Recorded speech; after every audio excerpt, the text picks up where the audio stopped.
Gopijana Vallabha Girivanadhari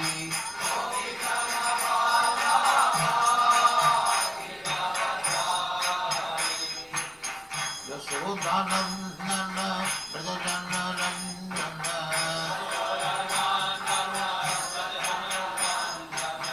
Yasodhanandana Brajajana Ranjana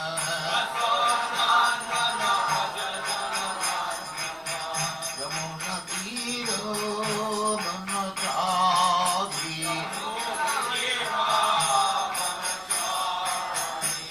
Yamuna Tiro Vanachadri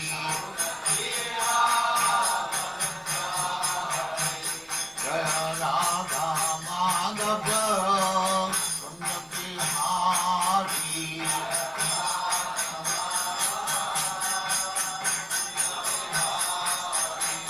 Jaya Radha Madhava Punyabihari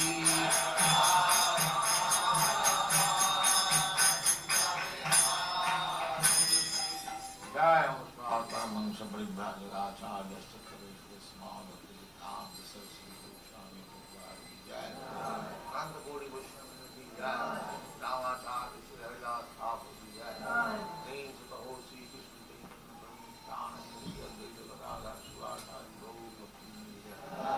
Sri Radha Krishna Bhogavnath Samkand Radha Kundari Vrindavan Dham ki Jai Navadip Dham ki Jai Ganga Mai ki Jai Jamuna Mai ki Jai Dwarka Dham ki Jai Swami Bhaktivinoda ki Jai All glories to that. All glories to that. Thank you very much.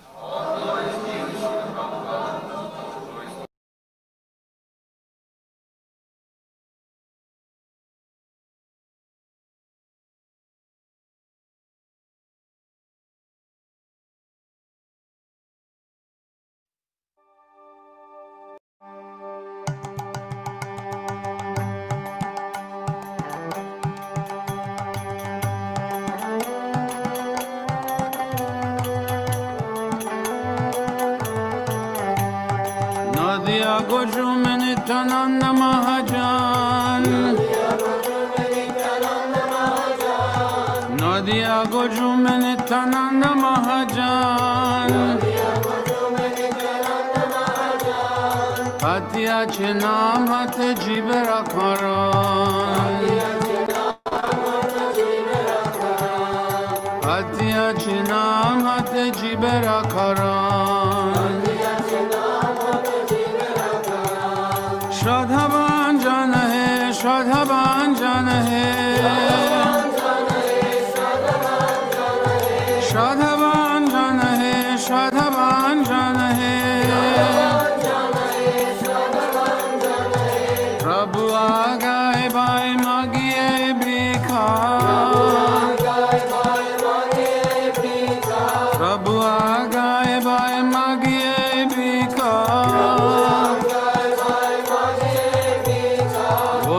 Bhajo Krishna Koro Krishna Shika Bolo Krishna Bhajo Krishna Koro Krishna Shika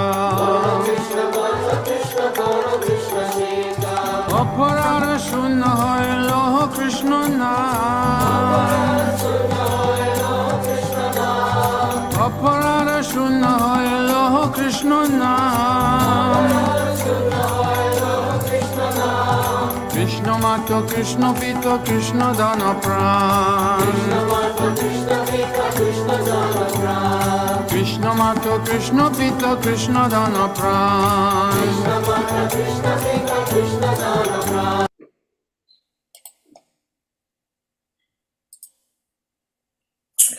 Hare Krishna, dear devotees, please accept our humble obeisances. All glories to Jagad Guru Srila Prabhupada, all glories to Guru Dev, all glories to some of the Vaishnava devotees, and all glories to our revered speaker, His Grace GANGA, that's PRASAD Prabhu. Today we have one of our senior devotees in our own zone who will be speaking to us from the Srimad Bhagavatam.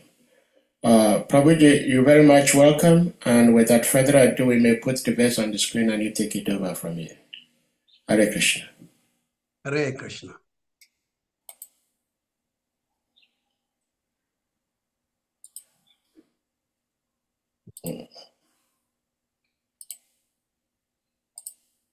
Om Agyantimirandasya Janangyana Salakaya Chakshuro Militam Yena Tasmai Shri Gurave Namaha Sri Chaitanyam Nanobhistam Sthapitam Yena Bhutale Swayam Rupa Kadamayam Dadati Swapadantikam Vandeham Sri Guru Sri Yuta Padakamalam Sri Guru Vaishnavam Shyam Sri Rupam Sagrajatan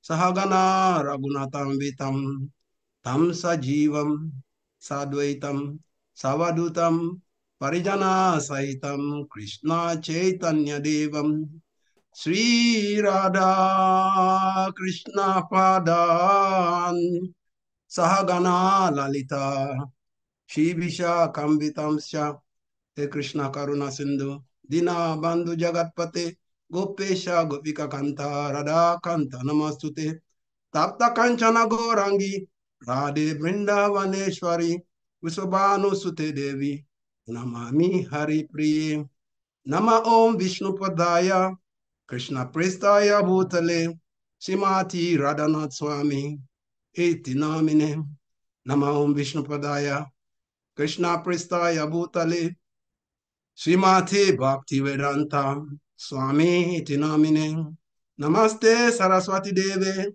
Gauravani Pracharine Nivishesai Sunyavadi Paschatya Desatarine Manchakalpataruvyasya Kripasindubhya Evacha Patitanam Pavanambeyo Vaishnavabhyo Namo Namaha Jai Sri Krishna Chaitanyan Prabhu Nityananda Sri Advaita Gadada Srivasadi Gora Bhakta Vrindam Hare Krishna Krishna Krishna Hare Hare Hare Rama Rama Rama Hare Hare Om Namo Bhagavate Vasudevaya Om Namo Bhagavate Vasudevaya Om Namo Bhagavate Vasudevaya Narayana Namaskrityam Naranchaiva Nara Uttamam Devin Saraswatim Vyasa Chatudaya Virayat Master Prayer Swabrade Sunityam Bhagavatam Sevaya Bhagavate Uttama Sloke Bhakti Bhakti Nastiki. Hare Krishna to everybody. I'd like to formally welcome everybody present. I'm back for your blessings that I may do due diligence to this service for my purification and for the benefit of those in the audience also. Hare Krishna. Today we'll be reading from Srimad Bhagavatam, 2nd Canto, chapter 10. Bhagavatam is the answer to all questions. Text number 31.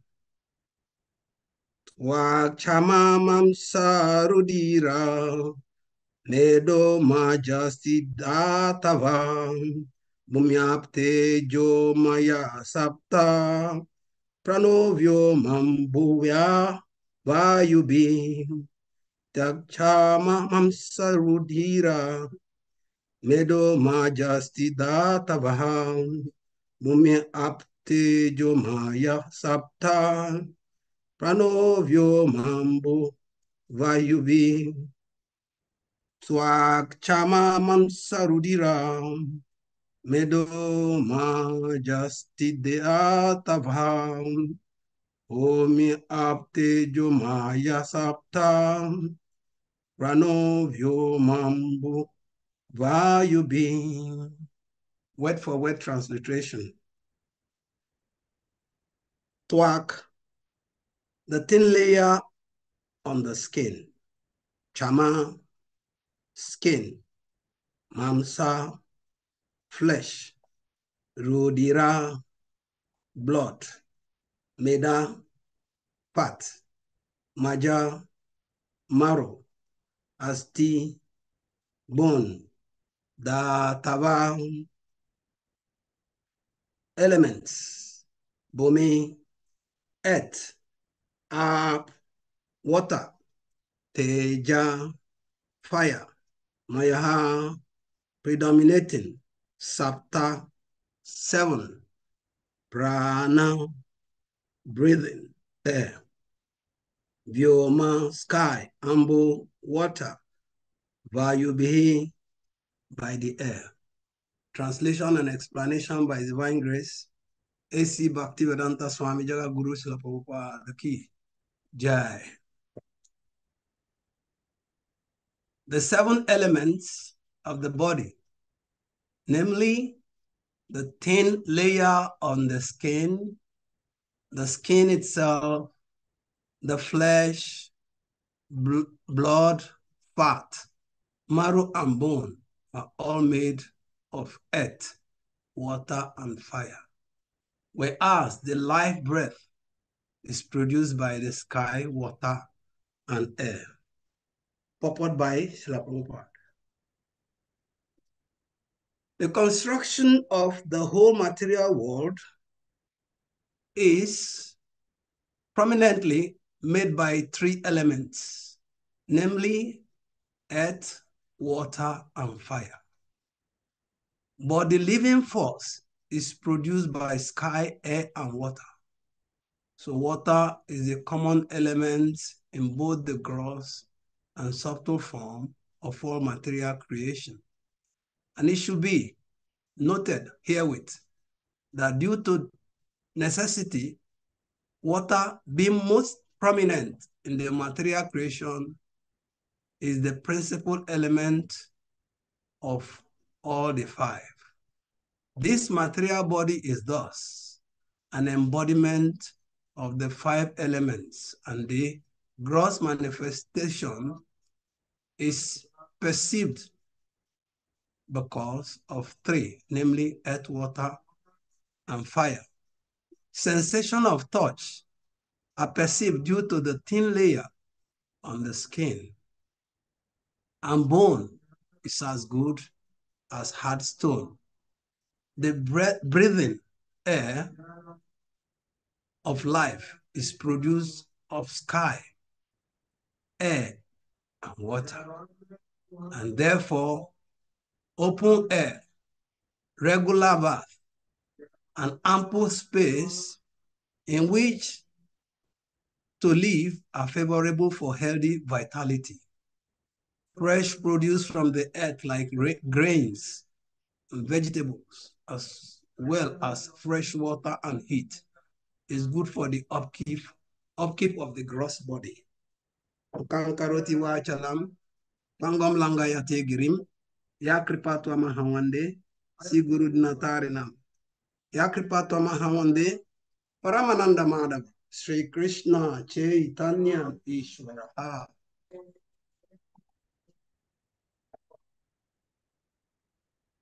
The text we are reading sums up the significance of the gross elements for material life and material creation. And in Bhagavad Gita, chapter 7, text number 4, Krishna has pronounced these elements, saying, Bhumi apo nalo vayu, kammano buddhiye vacha, ahankaraiti ame, bhima prakriti astada.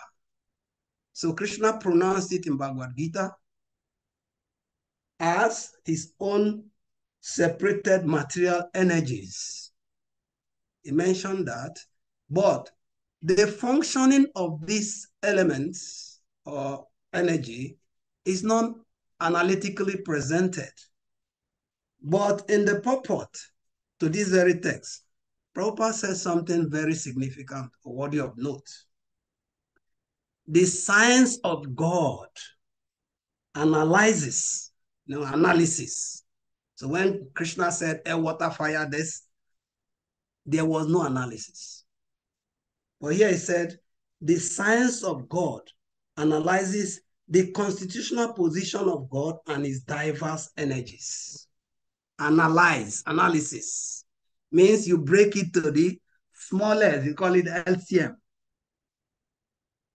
So you can understand how the nature is, how it functions. Then you know how you are affected by it. Then you also understand what you do in relationship with it. So here in this text, the analysis is given. But ordinarily, this cannot be understood. Because in the preceding text, 7:3, Krishna mentioned that out of thousands of men, among men, one may endeavor for perfection. And out of those who have achieved perfection, hardly one knows him, knows me in truth. Tatwata. So the analytical understanding of Krishna and his energies is not possible with the blunt senses. So in the purport, Prabhupada mentioned that no one can understand Krishna. You quoted the verse from Bhakti Samrita Sindhu. Ata Sri Krishna Namadi na Bhavigyam Indriya. Seva Muke Hijivado Swayam Evas Pratiada. No one can understand Krishna as he is by the blunt material senses, but he reveals himself to the devotees, being pleased with them for their transcendental loving service unto him. So this brings the emphasis of the genealogy of what we are getting. This very knowledge was presented to show us that everything that exists is within Krishna, and everything that happens is orchestrated by Krishna, directly himself or through his energies. And the superiority of Krishna is what Bhagavata actually emphasizes on majorly. And this is a concept that is coming down in the cyclic succession.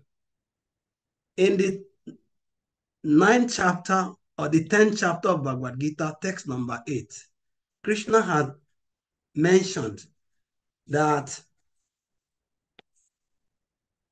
all that exists, both material and spiritual, he said he is the source.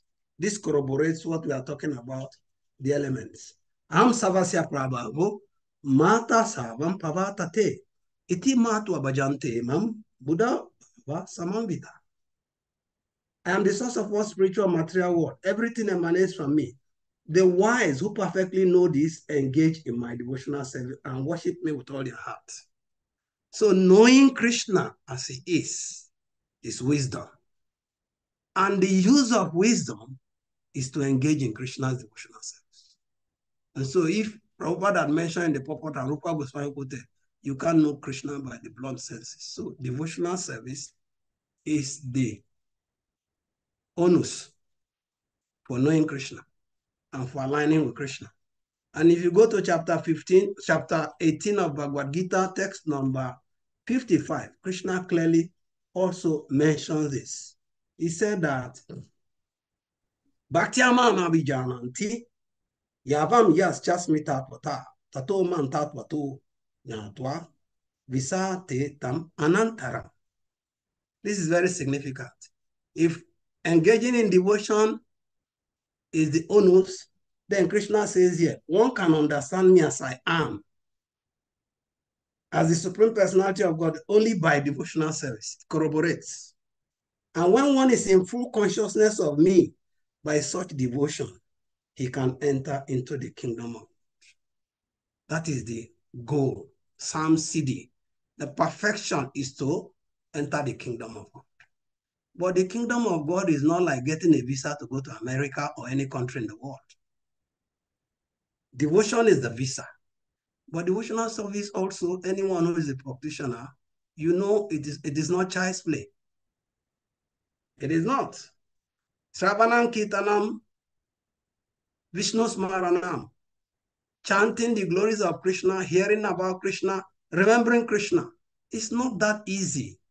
It takes coordinated, regular practice. When Krishna was telling Arjuna in chapter 6 about how one can control the mind, Arjuna told Krishna, this yoga you have told me, for me, it is impracticable. For me, it is easier to control the wind than to control the mind. And Krishna acknowledged this. Say, yes, it is no doubt difficult, but it is possible by constant practice and detachment. So that is why it's not a yeoman's job. Devotional service is an intense endeavor. And if we give all that it takes, obviously, the first thing, we will know God, we will know our relationship with God, which is Sambandha Gyan. We will also know the process for applying this Gyan to attract God. And when we attract the pleasure of God, God reciprocates by revealing himself. And when God is revealed, it is guaranteed that we'll have communion with God. That is what it means to enter the kingdom of God. So this text here we are reading gives 3 insights. The first insight is to make us be able to analytically understand the energies of Krishna. That's how it is put in Bhagavad Gita, the 7th chapter, knowledge of the absolute. And here, it makes us see how in minuteness, even when we don't conceive it, Krishna is in every aspect of us. The formation of our whole body is from the energy of Krishna. And after forming the body, the life also is Krishna. And Krishna again expands himself and comes to habit this body in the company of the Atma as the Paramatma. So in the Upanishad, it said, though he's very far, but he's very near. Krishna may look so far-fetched, but Krishna is the closest person to every one of his creation. Closest, because he is there as the super soul. So here, if we understand this text very carefully, then we acknowledge God, like Krishna gave in the Chatusloki of the Bhagavad Gita, and Chatusloki of Bhagavatam is to establish the supreme nature of God and the process of devotion being the process to link to him. Krishna himself imparted this Chatusloki to Lord Brahma. And Lord Brahma in turn imparted it to Narad Muni and was instructed, expand it, so that it can reach every nook and cranny of creation and be understandable by every living entity. So Narad imparted same to Vyasadeva, and Vyasadeva to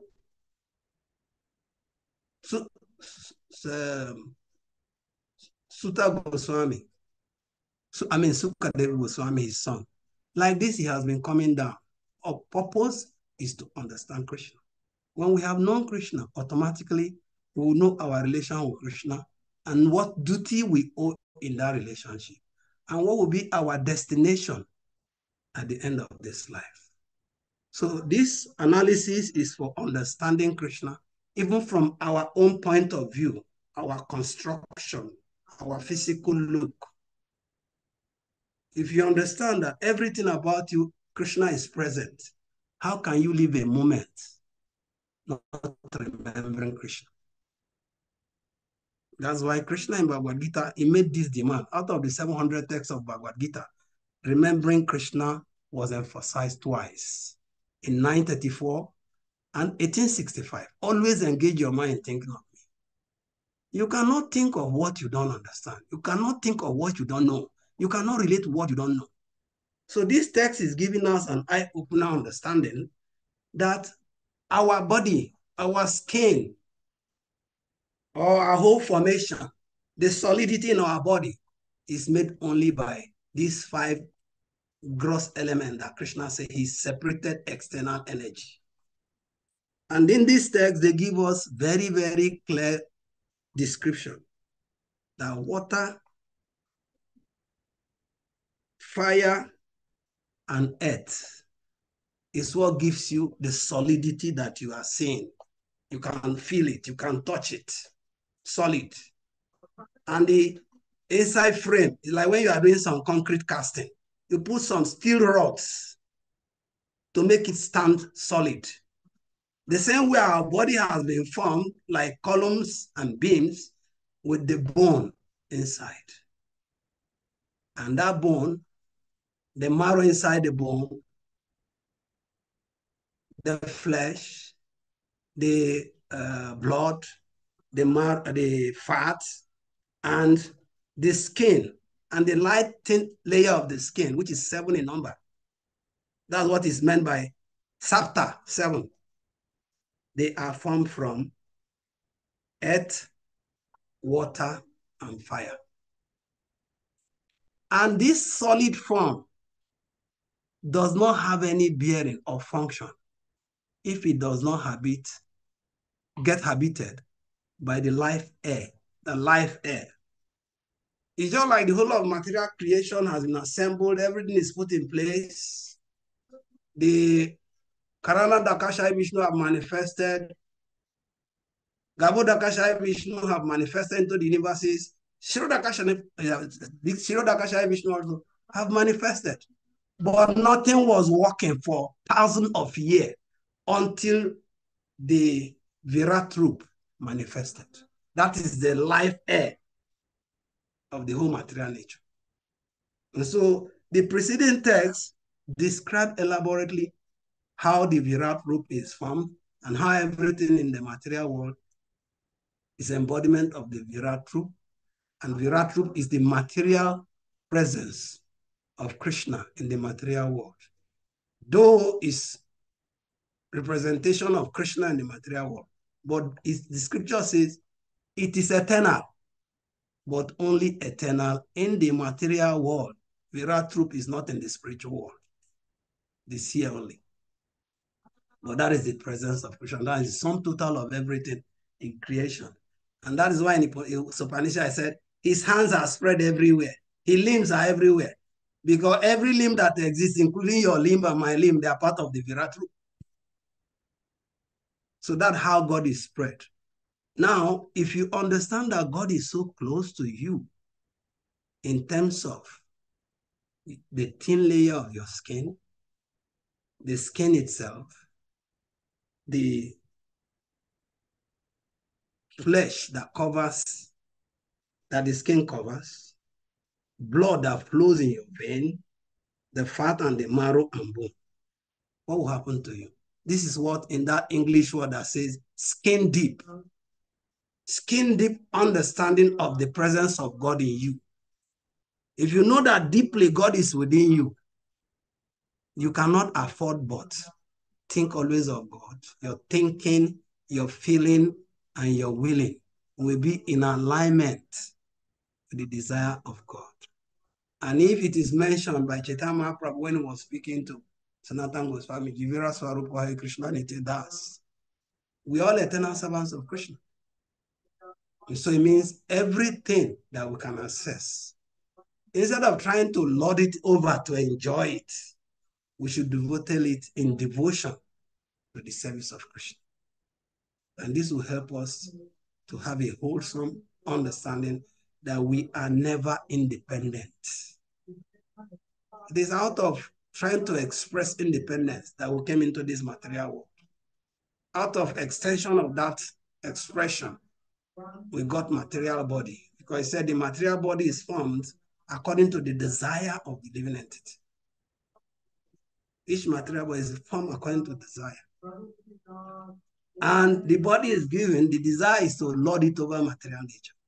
But if one has knowledge awoken in him, he will apply that desire in satisfying the desire of Krishna.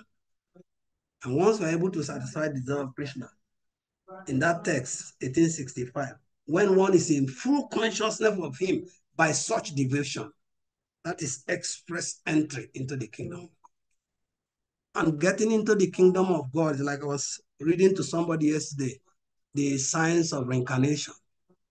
And the last chapter of that science of reincarnation, which is coming back, he says, don't come back. Don't come back.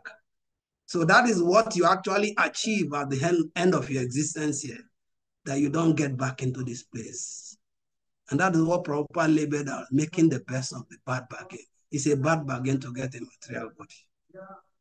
And making the best is to apply the material body in devotional service. And through devotional service, you can know Krishna.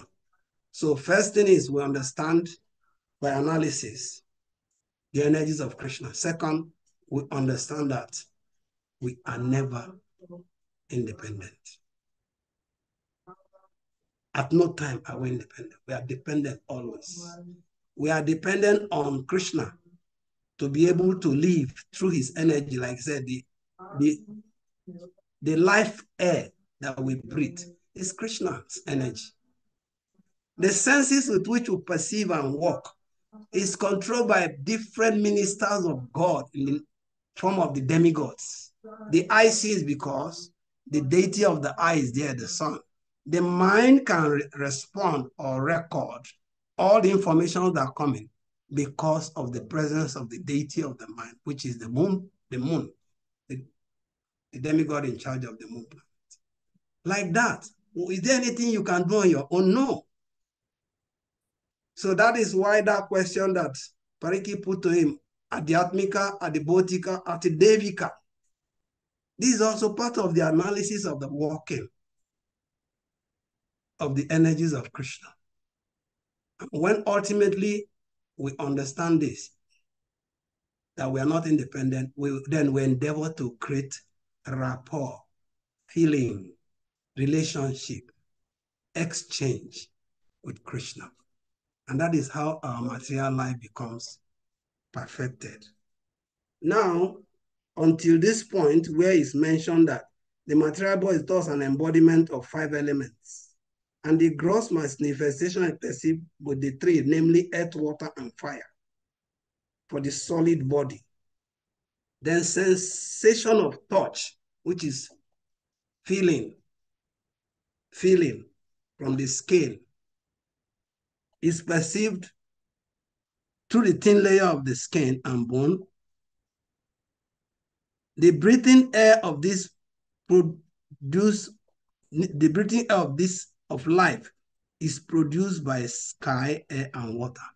Is there anybody who can survive without breathing? Anyone? Nobody can survive without breathing. And you go to chapter 15 of Bhagavad Gita, text number 14, 15:14. Krishna said, Aham Vaishnava Naro Bhutva Praninam Dehamasritaha Pranapana Samayukta Pachamya Anam Chato Vida. I am the fire of digestion in the body of all living entities, and I join with the air of life. Krishna is the air of life in the form of what? Air, sky, and water. It joins with it as fire of digestion, outgoing and ingoing breathing to digest the 4 kinds of food. So even the digestive mechanism in your body is also Krishna's manifestation. So at what point can we afford to not remember Krishna, think of Krishna, acknowledge Krishna? At what point? There's no point unless we have become covered with dense darkness of ignorance. Dense darkness of ignorance. And so if you look at it, the ability or capacity to deviate or commit sin is an attempt to forget Krishna. And then we cocoon our mind and say, nobody is seeing me. God is not seeing me. So I can do and get away with it. But the Bhagavatam says that the whole of your body is witness against you. The hair on your head is witness against you. Your skin, the daytime, the moonlit night. There are so many witnesses against you. So if you have this understanding, you cannot afford but avoid deviations of sin. But on our own, we cannot do it. So that is why I recommended you take shelter of a bona fide spiritual master who you venerate and you look up to him to be able to chalk your path and you follow it diligently. Now, Prabhupada mentioned something near this in Canto 1, Chapter 1, text number 9, where the sages were saying that the people of this age, they have a short life, they are miserable, they are lazy, they are this. In the purport, Prabhupada said, our short life is not due to insufficient food. It is only due to bad habits. Irregular habits is the word Prabhupada used. 119. Irregular habits. Can you just highlight that so we can read the purport, Prabhu?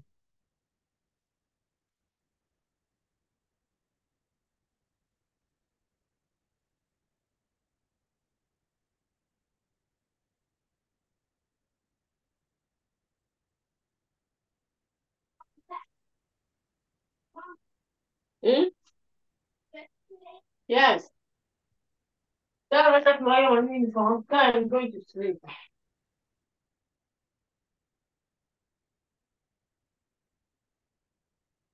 you getting it?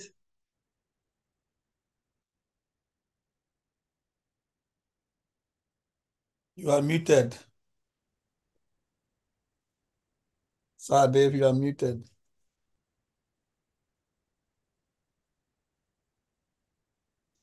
Yeah, I'm working on it. My device is slow today.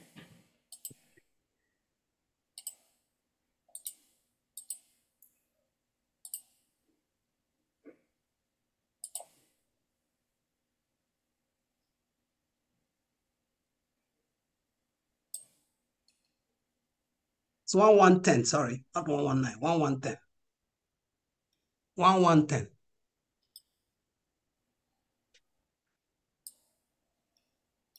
All right. In the translation, it says, O learned one, in this iron age of Kali, men have but short lives. They are quarrelsome, lazy, misguided, unlucky, and above all, always disturbed. So in the purport, from the fourth line, Prabhupada said, in Kali Yuga, the duration of life is shortened, not so much because of insufficient food, but because of irregular habits. Then Prabhupada made prescription, like he's prescribing towards the end of this text purport also. He made prescription. By keeping regular habits and eating simple food, any man can maintain his health. It's a prescription.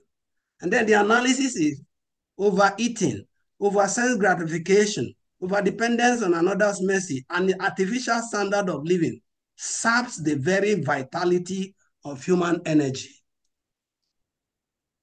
So in the end of this text, the purport, it says the breathing of air, the breathing air of life produced by sky, water, and air.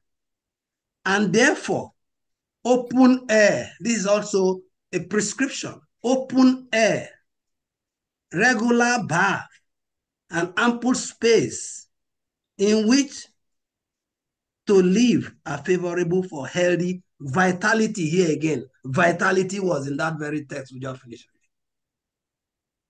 So see the prescription.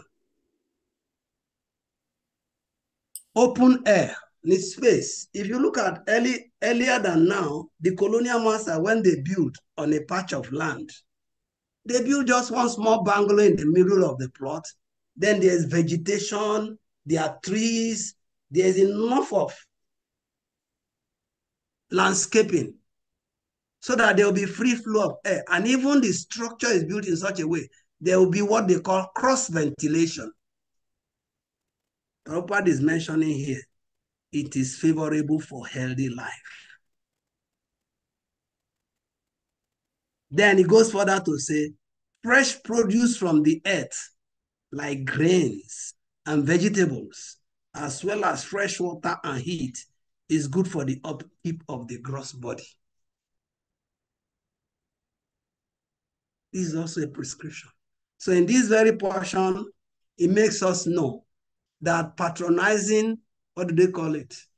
Genetically modified what? Is of no benefit to us. Chemical food, canned food, and all of these, they're artificial. And Prabhupada call it the artificial standard of living. It saps. Instead of giving us health, it drains our health. So here he says, fresh produce from the earth like grains and vegetables, as well as fresh water and heat is good. Look at this fresh water. If you are very fatigued, you have labored so much, a very fresh, cool water bath is a therapy for relieving you from exhaustion or stress. I remember when we were young during the Civil War, there was no means to commute from one location to the other than trekking. I was 9 years old, but I trekked from my very hometown to almost the 5th village next to my town. 9 years old, I'm speaking about myself. My younger sister that was 2 years younger than me trekked. The one younger than her, 2 years also, trekked. The one younger than her by 2 years also. So from me to people younger than me by 6 years, everybody trekked to the 5th village. And when we arrived our destination, our legs were as heavy as that of an elephant. But the first therapy that we were given was to soak the water in cool water to kill that fatigue. And that is also what you see in Vaishnava etiquette or about reception. When in those days, people don't have plane flights, they don't have automobiles, no bike, no bicycle, no car. They trek. Vipra Sudama trek from his destination to Dwarka to see Krishna. So when people have trekked that far, Vedic culture of reception says you give them foot bath to relieve the fatigue of trekking. Give them water to drink. Give them a place to relax. Feed them. So regular bath, open air, and ample space. This ample space in yogic dressing, the yoga recommendation of dressing, you don't have to wear skin-tight clothes. You may look very fashionable in it, but it's not going to make you healthy because there's no ventilation inside. So yogi wear that, they look little free, like this my kuta now. Air is going inside. So I'm benefiting from Prabhupada's instruction. Your panties also should be that free. Air should go in. Air is required. See, so did open air, ample space, not choked. You don't dress to choke yourself. It should be free. Even in your eating, it's also recommended by Ayurvedic dietary instruction.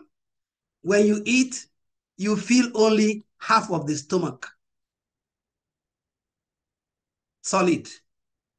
The next 1/4, you fill with water to help the digestion. And then the remaining 1/4, you leave for air. So look at that. Open air space is required. But when we eat, especially when the prasadam in a feast is very tasty, how do we eat? We eat neck full. No space for air. And if you put water, it may be like inconveniencing for you.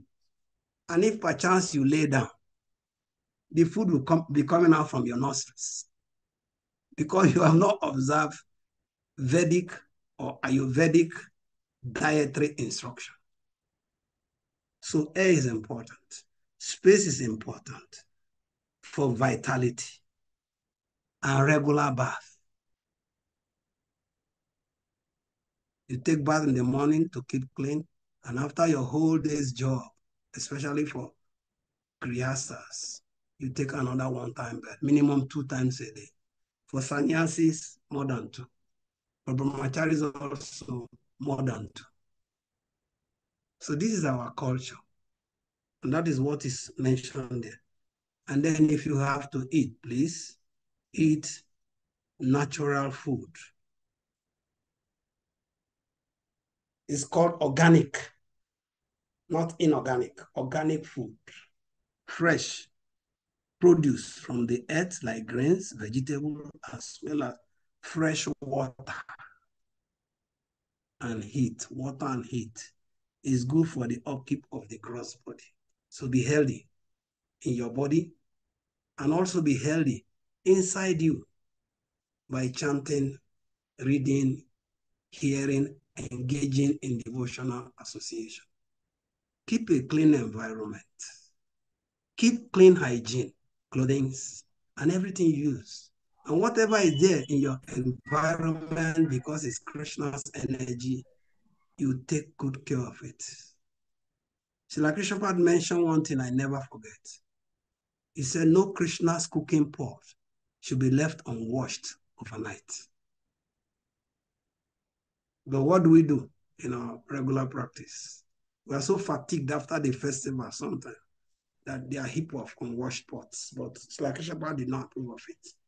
And many a time, Kavichandra Maharaj, when it comes to any of our West African yatra, he goes to near the kitchen where they dump the pots. He personally washes the pots. This is in line with this. It's good for the upkeep of the gross body. So these are the lessons to learn here. 3.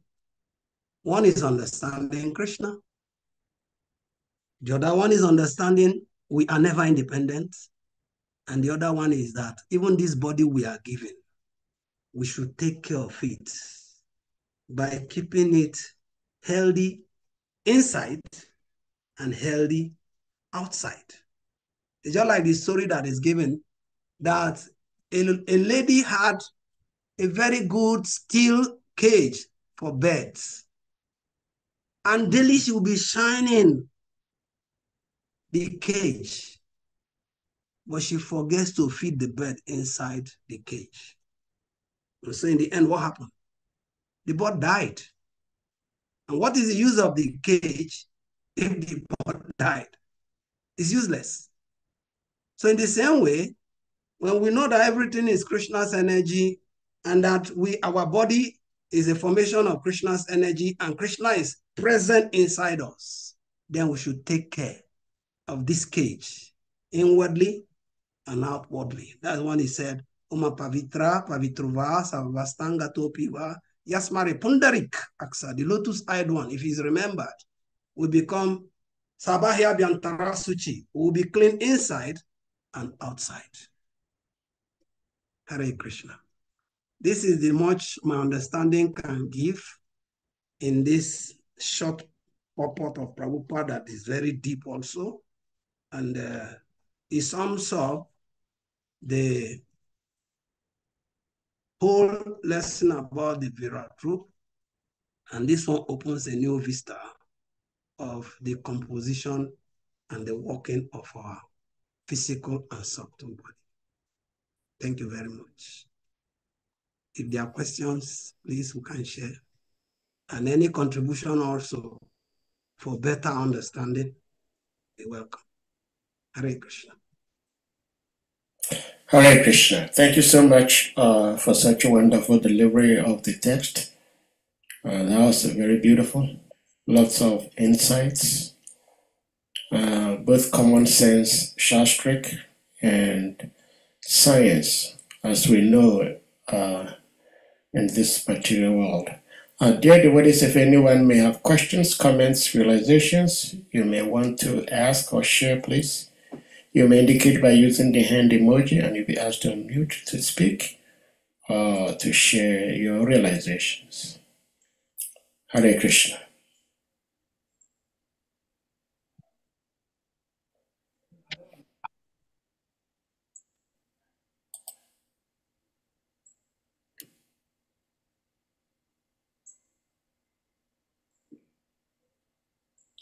Anyone?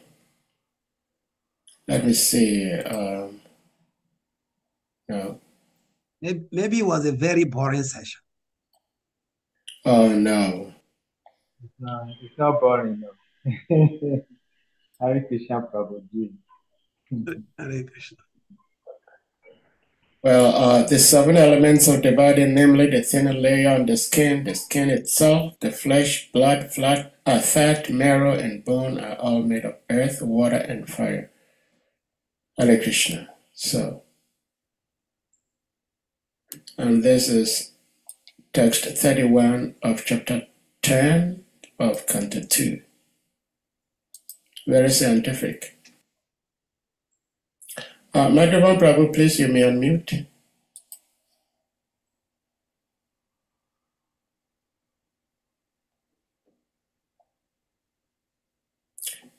Madhavan Prabhu, you are muted.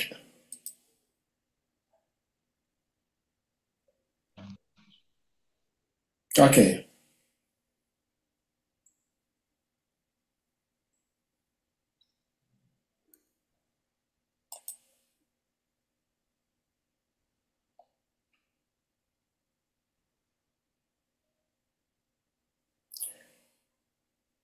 We cannot hear you though, Madhavan Prabhu.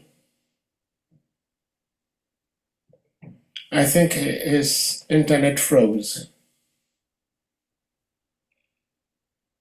He can type his contribution on the chat box. Yeah.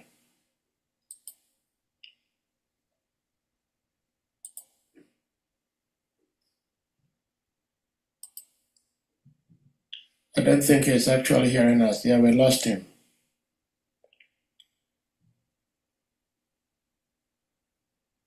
Well, I think the devotees are very much satisfied with the class. And with that being said, we're humbly going to request, unless Ganga Prasad Prabhu, maybe you have something to conclude. Otherwise, we're going to humbly request the devotees to kindly unmute. And we all chant Hare Krishna Maha Mantra to express our appreciation to our revered speaker, His Grace Ganga Das Prasad Prabhu. Yeah, we said it all. The only 2 additions I'll make is that from text 17 of this very chapter, 17 to 30, speaks about the creation procedure. And that is where the whole analysis of the Virat Rup is mentioned. Virat Rup's desire to eat, to speak, then the gross senses were generated at the Bhuta, subtle sense organs at the Atma, sense devatas at the Deva, and the term mantra, the bodily activities, in 17 to 30. And in this 31, creation of the dhatus, which is the structure of the physical body, and the prana, the life air. This is what this segment gives us. It progresses in other texts, which is saga, until we get to Visaga. This is primary creation, then we'll go to the secondary creation. I think Madhavan Prabhu is back. Yes. So Madhavan Prabhu, please you may unmute.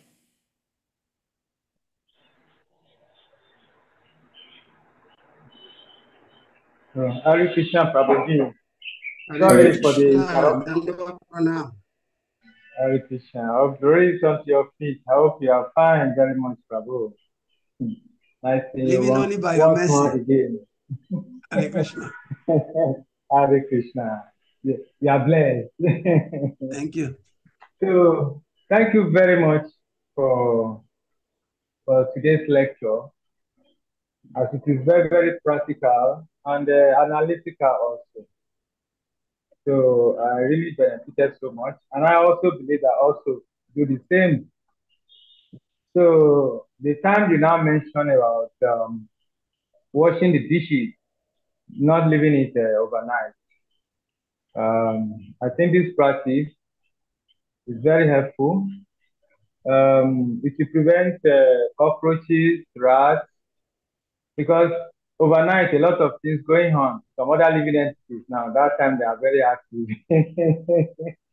So to prevent those things, you always wash your dishes. Don't allow it overnight. It's very, very beneficial. Then the general cleanliness also of the environment prevent the rats when they don't have nothing to feed upon. Then you are free from rats. So you're also free from having to kill them, having to kill them also. So I believe there's a lot of benefits in doing that. Hare Krishna Prabhuji. Thank you for that Thank you very contribution. much. It's a wonderful one. Yeah. Only I beg to differ. In the city where the sewage or sock away rats don't find sufficient thing to eat, they rampage everywhere. Even when you keep your environment clean, they come. They are so